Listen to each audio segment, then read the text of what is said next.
नमस्कार। एंजियोस्पर्म में आज की फैमिली है कैनेसी। ये भी एक मोनोकॉट फैमिली है। और ये पिक देखकर आप समझ गए होंगे कि किसके बारे में हम लोग बात करने जा रहे हैं। ये प्लांट आपने कैना अक्सर अपने घर में या अपने घर के आसपास जो छोटी मोटी पार्कें होती हैं या बाग बगीचे होते हैं वहाँ पर ये प्लांट लगाया जाता है, क्योंकि इसके जो फ्लावर हैं बड़े बड़े खूबसूरत होते हैं, पत्ते भी काफ़ी बड़े बड़े होते हैं। तो एक ओवरऑल ब्यूटी के पर्पज़ से इसको एक ऑर्नामेंटल प्लांट की तरह बहुत ज़्यादा इस्तेमाल किया जाता है और इसी को कहना कहते हैं। इसमें बहुत से वेरिएशन भी हो गए, बहुत से हाइब्रिड बनाए गए, जिसमें जो फ्लावर्स का कलर है जो यूजुअली रेड होता है, इसमें और भी आपको अलग अलग शेड्स मिल जाते हैं, अलग अलग कलर मिल जाते हैं। तो एक ऑर्नामेंटल के हिसाब से बहुत अच्छी फैमिली है, फैमिली कैनेसी। डिस्ट्रीब्यूशन में हम देखें तो सिर्फ एक जीनस है कैना, और उसकी 25 स्पीशीज़ दुनिया भर में मिलती हैं। मेनली ट्रॉपिकल और सब ट्रॉपिकल इलाकों में पसंद करता है ये ग्रो करना, क्योंकि थोड़ी बहुत इसको पानी की ज़रूरत ज़्यादा होती है। तो जो अमेरिकन रीजन्स हैं जो कि मोस्टली ट्रॉपिकल और सब ट्रॉपिकल हैं, वहाँ पर ये बड़ा अच्छा है और ज़्यादातर स्पीशीज़ वहीं से मिलती हैं। उसके अलावा एशिया और अफ्रीका में भी इसकी जो 25 स्पीशीज़ में काफ़ी स्पीशीज़ मिल जाती हैं।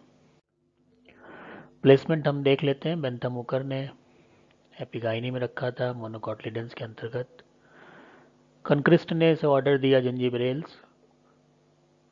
तख्ताजान ने इसको ऑर्डर कर दिया कैनेल्स। डलग्रीन ने इसको वापस जिंजीबरेल्स में डाल दिया। थॉर्ने ने फिर इसको कैनेल्स में डाल दिया। तो यहाँ आप देखिए, एक बार इसमें गया, एक बार कैनेल्स में गया, फिर जिंजीबरेल्स में गया, फिर कैनेल्स में गया। फिर जब मॉलिकुलर डेटा वगैरह आ गया तो इसको कॉम्युनिटीज में डाल दिया गया और जो ऑर्डर दिया गया वो जिंजीबरेल्स दिया गया। तो अभी फाइनल इसका ऑर्डर जिंजीबरेल्स है। बेंथम हुकर ने इस पर्टिकुलर जो जीनस कहना है इसको इस किटमेनी फैमिली में रखा था, जो अब बाद में ऑब्सोलीट हो गई। अब सेलेंट फीचर देख लेते हैं। प्लांट हर्बेशियस होते हैं, लकड़ी का फॉर्मेशन नहीं होता, पेरेनियल होते हैं, कई साल तक चलते हैं। लीव्स जो हैं चौड़ी चौड़ी होती हैं और बेस की तरफ वो शीटिंग होती है। उनको आप देखिएगा, नीचे की तरफ वो शीट बनाती हैं, क्लोज होने लगती हैं। फ्लावर शोई होते हैं, बाइसेक्सुअल होते हैं। ट्राइमिरस कंडीशन पाई जाती है। पेरियंथ पेटलॉइड होता है। इसमें पेरियंथ जो है वो पेटल की तरह होता है। तो जो हम देखते हैं कलरफुल पार्ट, वो इसका पेरियंथ होता है जो पेटल की तरह होता है, उसे कहते हैं पेरियंथ पेटलॉइड। स्टेमन भी पेटलॉइड होते हैं। ओनली वन फर्टाइल होता है, बाकी सारे के सारे स्टेराइल होते हैं। और फिर ओवरी इंफीरियर होती है, स्टाइल इसकी फ्लैट होती है और स्टिग्मा मार्जिनल होता है। फ्रूट जो है वो कवर्ड होते हैं वाल्ट से। तो वाल्ट जैसी रचनाएं, दाने थोड़े उभार से दिखने लगते हैं इसमें, उसको कहते हैं वाल्ट। तो फ्रूट में हमेशा वाल्ट पाया जाता है। अब मेजर जनरा हम देखें तो इसमें एक ही जनरा है कैना। और कैना की तमाम स्पीशीज़ हैं, अलग अलग कलर हैं। जैसे आप यहाँ पर देखिए, ये बहुत सिंपल सा एक कैना का फ्लावर है और यहाँ पे ये कैना इंडिका है, जिसके अंदर आप येलो बैकग्राउंड में ऑरेंजिश या रेडिश कलर के आप छींटे से देखते हैं। तो इसी वजह से इसकी ऑर्नामेंटल वैल्यू भी बहुत ज़्यादा होती है। डिस्क्रिप्शन में हम आए तो इसमें पेरेनियल हर्ब हर्ब होते हैं। तो एक बार लगाइए, कई साल तक ये फ्लावरिंग वगैरह देते रहते हैं, पानी वानी इसको डालते रहिए। बाकी और कोई ज़्यादा ज़रूरतें इनकी होती नहीं है। अंडरग्राउंड राइजोम इसमें पाया जाता है और स्टेम जो होता है उसमें म्यूसिलेज कैनाल मिल जाती है। स्टेम को आप काटेंगे तो म्यूसिलेज कैनाल मिलेगी। और इसके पत्ते वगैरह में जो है वो बहुत ज़्यादा फिनोलिक सब्सटेंसेस पाए जाते हैं, जिससे जानवर इसे नहीं खाते हैं। लीव्स लार्ज होती हैं, स्पायरली अरेंज होती हैं, बड़ी बड़ी पत्तियाँ। ये सब आपने देखा होगा प्लांट, ऐसा मुश्किल ही है कोई जो इसने प्लांट ना देखा हो। और ब्रॉड होती हैं, बहुत चौड़ी होती हैं। डिस्टिंक्ट मिडरिप पाई जाती है, जैसे ये आप देख रहे हैं, अलग से मिडरिप आपको दिखाई पड़ रही है। और मिडरिप में अगर आप उसको ध्यान से देखेंगे तो एक नली सी, एक कैनाल सी दिखाई पड़ेगी। उसको कहते हैं कि इसमें एयर कैनाल होती है। अल्टरनेट होती हैं पत्तियाँ, स्पायरली अरेंज होती हैं, सिंपल होती हैं। वेनेशन पैरेलल होता है क्योंकि मोनोकॉट है। पिटियोल शीटिंग होता है, नीचे की तरफ आप देखें ये इसके ऊपर आकर वापस पत्ती पिटियोल को ढकने लगती है, इसको कहते हैं शीटिंग पिटियोल। स्टिप्यूल और लिग्यूल ये एब्सेंट होते हैं। इन्फ्लोरेसेंस को हम देखते हैं तो इन्फ्लोरेसन पाएंगे कि टर्मिनल रेसीम होता है, जैसे आप ये देख रहे हैं। एक ये रेसीम बन रहा है, पुराने नीचे नए ऊपर। तो इस तरह से रेसीम बनता है। इसको पैनिकल भी कह सकते हैं और स्पाइक भी कहते हैं। और जो इस कभी कभी जो है उसमें दो फ्लावर का एक सिसनी बन जाता है, और कुछ स्पीशीज़ में ऐसा होता है कि सिर्फ 2 या 3 के आसपास ही बड़े फ्लावर होते हैं, इतना लंबा नहीं होता, लेकिन होता वो रेसीमी है।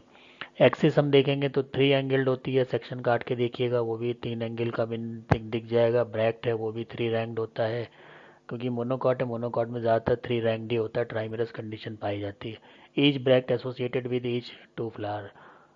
तो जो ब्रैक्ट हैं वो अपने अपने फ्लावर के साथ में एसोसिएटेड होते हैं। कभी कभी जो है वो एक फ्लावर का मिलता है, जैसे सिसिनस में मिलता है, क्योंकि वहाँ पर जो इन्फ्लोरेसेंस है उसमें नंबर ऑफ फ्लावर ही कम होते हैं। अब हम बात करते हैं फ्लावर्स की। तो फ्लावर शोई होते हैं, जैसे आप देख रहे हैं बहुत शोई खूबसूरत से पौधे फ्लावर होते हैं बड़े बड़े, और पौधों के बिल्कुल टॉप पे निकले होते हैं, तो दूर से ही आपकी नज़र इन पे चली जाती है। अब बाइसेक्सुअल होते हैं, जाइगोमॉर्फिक होते हैं, मोनोकॉट है, एपिगाइनस होते हैं, और ब्रैक्ट और ब्रैक्टियोल इसमें पाए जाते हैं। पेरियंथ की हम बात करें तो पेरियंथ 6 होते हैं और 2 वर्ल में लगे होते हैं। मोनोकॉट में जब भी 6 पेरियंथ होते हैं या टपल्स होते हैं वो 2 के वर्ल में होते हैं। और इसमें जो है वो आउटर जो है वो रिप्रेजेंट करते हैं सेपल्स को, इनर जो है वो पेटल्स को रिप्रेजेंट करते हैं। सेपल्स जो है वो 3 फ्री होते हैं, ग्रीन होते हैं और पर्पल होते हैं, परसिस्टेंट रहते हैं फ्रूट के साथ में। पेटल्स 3 होते हैं, वो फ्री नहीं होते, जुड़े हुए होते हैं बेस के ऊपर, या फिर एडनेट होते हैं और स्टेमिनल कॉलम को बनाते हैं। यहाँ पर आप देख सकते हैं ये पेटलॉइड स्टेमिनोड है, जो स्टेम जो इसमें स्टेमन बनते हैं वो पेटल के फॉर्म में आ जाते हैं। तो ये जो कंडीशन आप देख रहे हैं ये स्टेमन थे जो पेटलॉइड हो गए, तो यही हमें दिखाई पड़ने लगते हैं।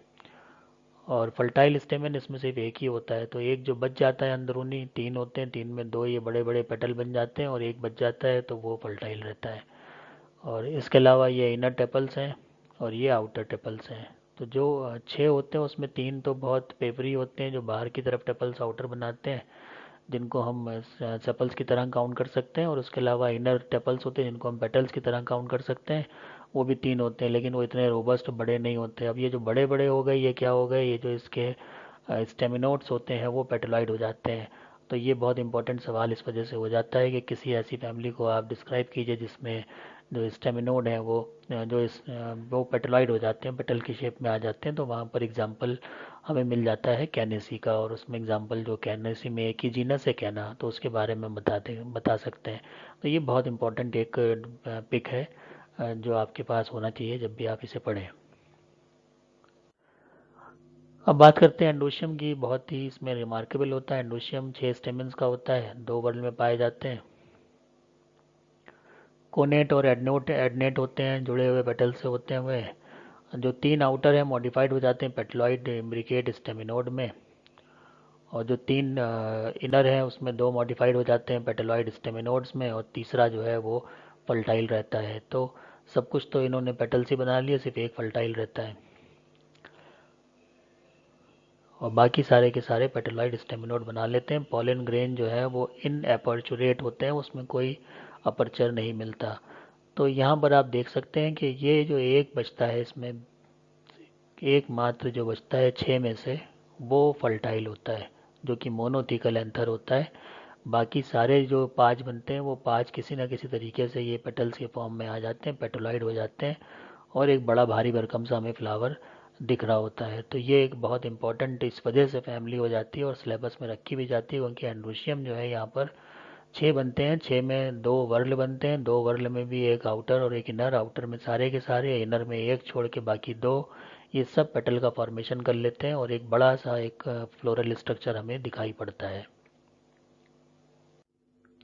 गाइनोशियम की बात करें तो गाइनोशियम भी मोनोकॉट है, तो 3 यूनाइटेड कार्पल्स इसमें पाए जाते हैं। ट्राई कार्पलरी ओवरी हो जाती है, ओवरी लेकिन होती इन्फीरियर है। ट्राई लॉकुलर कंडीशन भी मिलती है, ये कार्पल 3 है तो लॉकुलर कंडीशन भी 3 की होती है, और इसमें बहुत से ओव्यूल्स मिल जाते हैं। प्लेसेंटेशन जो होता है वो एक्साइल होता है, स्टाइल सिंपल होता है, और जो वो जो स्टाइल है वो भी जिस तरह से एंडोशियम अपने आप को पेटोलाइट कर लेते हैं वैसे ये भी पेटोलाइट कर लेता है, और इस वजह से जो इसमें स्टिग्मा है वो मार्जिनल बनता है, जैसे कि आप यहाँ पर आप देख रहे हैं। ये स्टाइल है, ये भी एक लेमाइना बना लेती है और यहाँ पर ये स्टिग्मा दिख रहा होता है। अब हम बात करते हैं फ्रूट्स की। तो फ्रूट इसमें कैप्सूल होता है और इसमें वाल्ट होते हैं। ये जो फ्रूट में आप बाहर की तरफ ये सब उभार देख रहे हैं, जैसे वाल्ट निकल आते हैं स्किन में, वैसे ही इसमें फ्रूट के चारों तरफ वाल्ट निकल आते हैं। तो एक बात तो ये क्लियर हो गई। डेhiscence जो होता है, वो जो पेरिकार्प है वो कोलैप्स हो जाती है। पेरिकार्प अचानक से कोलैप्स हो जाती है तो डेहिस हो जाता है। फिर जो उससे सीड निकलते हैं वो स्पेरिकल होते हैं, ब्लैक कलर के होते हैं और उनमें टफ टफ हेयर्स पाए जाते हैं। तो ये जो टफ टफ हेयर्स हैं इसी को मॉडिफाइड एरएलवी कहते हैं। एम्ब्रियो इसमें स्टेट होता है, एंडोस्पर्म हार्ड होता है, पेरिस्पर्म प्रेजेंट होता है। मोस्ट स्पीशीज़ जो हैं वो खुद से पॉलिनेट हो जाती हैं और बाकी जो है वो दो चार ऐसी कुछ होंगी जो कि जिनको पॉलिनेशन के लिए बाहरी हेल्प की ज़रूरत पड़ती है। सीड जो है वो पानी के ज़रिए इसमें डिस्पर्स होते हैं। तो शुरू में ही बताया था कि पानी ज़्यादा चाहने वाला प्लांट है, क्योंकि इसमें डिस्पर्सर के लिए सीड के डिस्पर्सर के लिए पानी की आवश्यकता होती है। तो ये जो पेरियंथ होता है ये पूरा का पूरा धीरे धीरे ख़राब हो जाता है। उसके बाद जो फ्रूट है वो यहाँ पर बनता है और इसमें जो पेरिकार्प है वो अचानक से रप्चर होती है। पेरिकार्प के ऊपर बहुत से वाल्ट पाए जाते हैं। फिर यहाँ से जो सीड्स निकलते हैं वो सीड जो है स्पेरिकल होते हैं, ब्लैक होते हैं, उनमें टफ टफ हेयर्स पाया जाता है और स्टेट एम्ब्रियो के होते हैं। एंडोस्पर्म हार्ड होता है, पेरिस्पर्म उनमें प्रेजेंट होती है और सेल पॉलिनेशन इसमें हो सकता है बड़े आराम से। सीड का डिस्पर्सल जो है वो वाटर के ज़रिए होता है। अब फ्लोरल फार्मूला और डायग्राम की बात कर लेते हैं। तो फ्लोरल फार्मूला और डायग्राम में हम देखेंगे कि ये तो इसमें तिरछा बना हुआ है, एक्स का मार्क प्लस का नहीं बना, एक्स का है तो ये जाइगोमॉर्फिक हो गया। उसके अलावा इसमें ये आउटर टेपल है छोटे वाले। फिर इसमें आ जाते हैं जो इनर वाले टेपल हैं वो जो बड़े होते हैं, सब जुड़े होते हैं, वेलवेट एस्टिवेशन है। फिर जो इसमें यहाँ पर होते हैं अमूमन अगर हम किसी और दूसरे प्लांट में देखें तो यहाँ पे एंड्रोशियम होते हैं, वही एंड्रोशियम यहाँ पर भी दिख रहे हैं, लेकिन ये क्या होते हैं, ये सारे के सारे स्टेमिनोड बना लेते हैं। तीनों के तीनों जो बाहरी होते हैं। वहीं जो अंदरूनी होते हैं उनमें भी एक रह जाता है जो कि फल्टाइल स्टेमन रहता है, बाकी वो भी पेटोलाइट हो जाते हैं। और फिर हमें ये ट्राइकार्पलरी ट्राइलाकुलर ओवरी दिखाई पड़ रही है, जो जिसका स्टिग्मा भी पत्ती की नुमा हो जाता है, लेमिनेट हो जाता है और उसमें किनारे की तरफ हम इसमें जो स्टाइल होता है वो पत्ती की नुमा हो जाता है और स्टिग्मा हमें किनारे की तरफ उसमें मार्जिन की तरफ चिपका हुआ दिख जाता है। तो ये बड़ा करेक्टरिस्टिक फ्लोरल डायग्राम होता है। जब कभी भी इस तरह का फ्लोरल डायग्राम आप देखें तो आपके दिमाग में हमेशा कैना का नाम आना चाहिए। अब फ्लोरल डायग्राम जब आप इसका बना लेंगे और फार्मूला लिखेंगे तो वहाँ पर आपको इन सब चीज़ों की टर्मिनोलॉजी की ज़रूरत पड़ती है। C for calyx, P for petal, A for anther, P A for petaloid appendage, S for staminode, L for labellum और O for trilocular inferior ovary. तो यहाँ थोड़ा सा फ़र्क हो जाता है, जो हम यूजुअल लिखते हैं उसमें दो चार चीज़ें और जुड़ जाती हैं।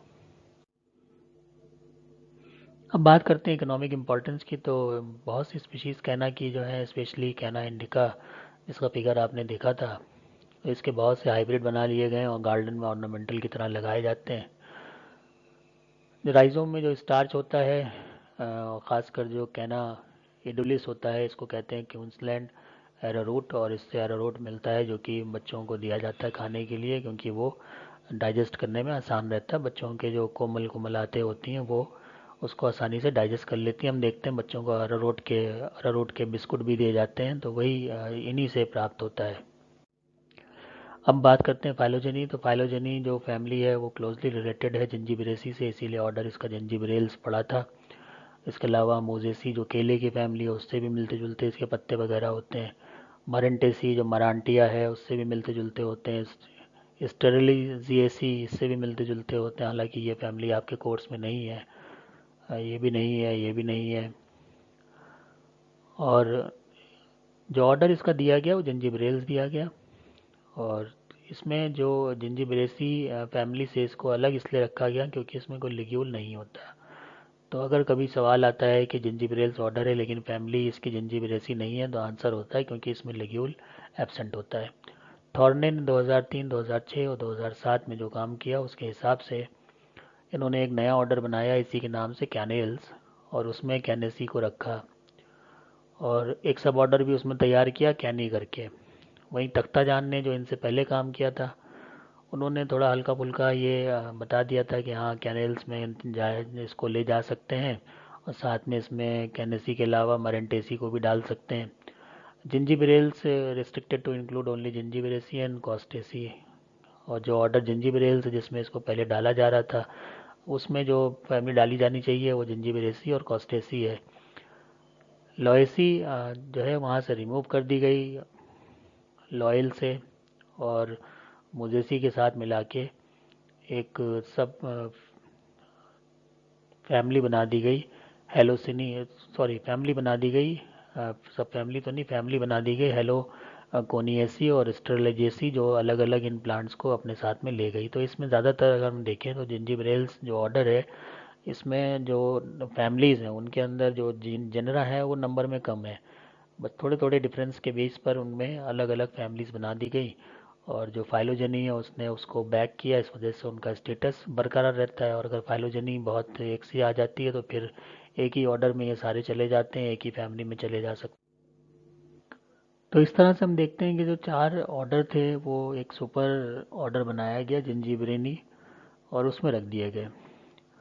ग्रूडजन और बॉमेन ने 1988 में कुछ एडिशनल इसमें रिपोर्ट नोट बताई, और वो ये कहा कि इसमें प्रोसेस होती है पैची कैलाजा की कैनेसी के अंदर, जिसमें कि माइटोसिस जो है वो होती है ओव्यूल डेवलपमेंट के दौरान कैलाजा के बिल्कुल बेसल पार्ट पे, जो कि न्यूसेलस से टच करता हुआ होता है।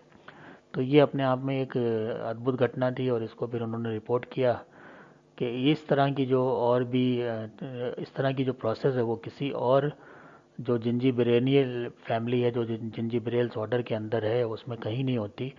इसलिए जो स्टेटस है जो बनाया गया है सुपर ऑर्डर का, वो एक सही बनाया गया है, और इसको उसी तरह से रखना चाहिए। बाद में फिर जो फाइलोजेनेटिक स्टडी है, मॉलिकुलर डेटा है डीएनए का, उसके आधार पर ये पाया गया कि फैमिली जो है वो मोनोफाइलेटिक है, और उसके सपोर्ट में डीएनए और उसकी जो मॉर्फोलॉजी है वो दी गई। और ये काम करने वाले क्रेस थे जिन्होंने 1990 और 1995 में इस बात पर अपने पेपर प्रस्तुत किए। तो ये बात हो गई फैमिली कैनेसी की, जिसमें हमने देखा कि इसमें एक ही जीनस कैना है जिसके अंदर 25 स्पीशीज़ हैं वर्ल्ड वाइड, और उन 25 स्पीशीज़ के ढेरों वैरायटी हैं, क्योंकि लोगों ने अलग अलग कलर के लिए वैरायटीज़ बहुत सी बना दी गई। तो वैरायटी हम यहाँ पर कंसीडर नहीं करते, क्योंकि वैरायटी जो है वो एक आर्टिफिशियल प्रोसेस करके बनाई जाती है। तो यहाँ पर वही बात होती है, वाइल्ड फैमिली जब हम पढ़ते हैं तो जो उसमें वाइल्ड उसके करेक्टर हैं उन्हीं को हम लेते हैं। तो उसके आधार पर हम ये देखते हैं कि एक सुपर ऑर्डर जिंजीबरेनी है, जिसके अंतर्गत 4 ऑर्डर आते हैं, जिसमें एक ऑर्डर जिंजीबरेल्स है और उसके अंदर फैमिली जिंजीबरेसी है, उसके साथ में कैनेसी भी है। अब क्यों दोनों अलग हैं, तो वो बता दिया गया कि भाई क्या करेक्टर है जो दोनों में मैच नहीं करता, इसलिए हमने इसको अलग कर दिया। तो ये सारी चीज़ें जो फाइलोजेनी की होती हैं, ये हमें ध्यान से पढ़नी है, ताकि जब भी हमसे कोई सवाल इस तरह से थोड़ा सा घुमा फिरा के किया जाए तो उसका हम आंसर अच्छे से कर लें। तो इसी के साथ ये फैमिली का समापन होता है। आप सभी का धन्यवाद। मिलेंगे अगले लेक्चर में एक नई फैमिली के साथ। जब तक के लिए सभी कुछ आपके साथ शुभ हो।